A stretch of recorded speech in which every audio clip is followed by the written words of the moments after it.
परिश्रम घेतल्याशिवाय यशाची वाट उजळत नाही. मेहनतीशिवाय कोणत्याही क्षेत्रात पर्याय नाही. वैज्ञानिक रुचिरा सावंत मुंबई यांचे विद्यार्थ्यांना प्रेरणादायी प्रतिपादन. मेहकर नगरीत विद्यार्थ्यांना प्रोत्साहन देणारा, त्यांच्या मनात उत्साह निर्माण करणारा कार्यक्रम म्हणजे गुणवंत विद्यार्थ्यांचा सत्कार सोहळा 1 जुलैला वेदिका लॉन येथे संपन्न झाला. माननीय देवानंद पवार यांच्या वाढदिवसाच्या निमित्ताने हा कार्यक्रम ॲडव्होकेट माधुरीताई देवानंद पवार, अध्यक्ष सप्तशृंगी महिला अर्बन पतसंस्था व देवानंद पवार फाउंडेशन यांच्या संयुक्त विद्यमानाने इयत्ता 10वी व 12वी गुणवंत विद्यार्थ्यांचा सत्कार सोहळा योजिला होता. या कार्यक्रमाचे आकर्षण म्हणून वैज्ञानिक रुचिरा सावंत विज्ञान संवादक अंतराळ विज्ञानावर विशेष मार्गदर्शिका म्हणून आमंत्रित केले होते. त्यांनी त्यांच्या स्वानुभवातून सर्व विद्यार्थ्यांना मोलाचे मार्गदर्शन दिले. संवाद साधताना त्यांचे शब्द होते की आवडत्या क्षेत्रात मनःपूर्वक परिश्रम घेतल्यास यशाची वाट निश्चित उजळते. या सोहळ्यात मेहकर व लोणार तालुक्यातील 10वी व 12वीच्या परीक्षेत 80% होऊन अधिक गुण प्राप्त करणाऱ्या गुणवंत विद्यार्थ्यांचा शाल, स्मृतिचिन्ह, पुष्पगुच्छ व सन्मान चिन्ह देऊन सन्मानित करण्यात आले. संवाद साधताना ॲडव्होकेट माधुरीताई देवानंद पवार यांनी असे सांगितले की या कार्यक्रमाला 12 वर्षे पूर्ण झाली आहे.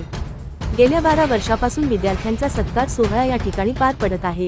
विद्यार्थ्यांच्या यशाचा गौरव होताच संपूर्ण सभागृह टाळ्यांच्या कडकडात दुमदुमून गेले. पालकांच्या डोळ्यात समाधानाचे अश्रू तर विद्यार्थ्यांच्या चेहऱ्यावर अभिमानाचे तेज झळकत होते. कार्यक्रमाच्या अध्यक्षस्थानी बुलढाणा जिल्हा काँग्रेसचे अध्यक्ष होते. व्यासपीठावर नगराध्यक्ष मीराताई मापारी, माजी नगराध्यक्ष कासम गवळी, माधुरी पवार, गीताबाई देवानंद पवार, अलकाताई लंबे, खंडू सवडतकर, ज्येष्ठ पत्रकार सिद्धेश्वर पवार, ओमप्रकाश देवकर व सुभाष खरात, मुख्य बँक मॅनेजर जानेफळ, नामदेव राठोड, तुकाराम चव्हाण तसेच विविध क्षेत्रातील मान्यवरांची उपस्थिती लाभली होती. IB7 न्यूज तालुका प्रतिनिधी प्रदीप सरदार, मेहकर. आणि पंचलक्षण ज्या विद्यार्थ्यांमध्ये असतात, मला असं वाटतं एक ना एक दिवस या स्टेजवरती त्या विद्यार्थ्याचा सत्कार झाल्याशिवाय राहणार नाही. जसे ताई या सन्मान सोहळ्याला 12 वर्ष आज पूर्ण होत आहेत आणि आमच्या दिंडीला सुद्धा गेल्या वर्षी 12 वर्ष पूर्ण झाले, ज्याला आपण तपपूर्ती वर्ष म्हणतो.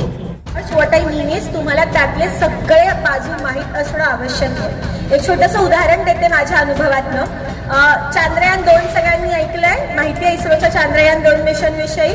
तर चांद्रयान 2ची जी प्लॅनेटेरियम स्क्रिप्ट होती ती आम्ही लिहिली होती, मी आणि श्रीनींनी मिळून. आणि चांद्रयान 2साठी मी खूप वेगवेगळ्या प्रकारे लिहिलं होतं, वेगवेगळ्या माध्यमातून लिहिलं होतं. तर ज्या वेळेला ते प्लॅनेटेरियम स्क्रिप्ट विषयी लिहायचं आमच्याकडे आलं की ही स्क्रिप्ट तुम्हाला लिहायची, बरं गंमत, त्याची फीत तयार होती. आम्हाला फक्त ते चित्र बघायचं होतं आणि ते चित्र एक्सप्लेन करणारं एक्सप्लेनेशन लिहायचं होतं. तर मग मला असं वाटलं, अरे हे तर 15 मिनिटांचं काम आहे. 15 मिनिटाची स्क्रिप्ट आहे, 15 मिनिटाची व्हिडिओ आहे, त्यात काय घडतं हे सगळं मला माहिती आहे. मी एका वेळेला बसून हे सगळं लिहून पूर्ण करू शकतो, बरोबर. त्यामुळे मी खूप खुश होते. सो माझे जे मेंटर आहेत श्रीनी, ज्यांच्याविषयी मी मगाशी बोलले, तर श्रीनींनी आणि मी मिळून ते लिहायचं ठरवलं होतं. तर श्रीनींनी असं सांगितलं की आपल्याला कमीत कमी 2 आठवडे लागणार आहेत हे लिहिण्यासाठी. मी 2 तासाचा विचार करते मॅथ्स, आणि हा माणूस काय सांगतोय 2 आठवडे लिहायचंय. मी म्हटलं हे शक्य आहे का? 2 आठवडे काय टाइमपास करणार आहोत आपण? ते म्हटले 2 आठवडे खूप काम करायचं. रुचिरा, तुझ्या जेवढ्या मीटिंग्स असतील, जेवढे काही तू गोष्टी ठरवल्या असतील,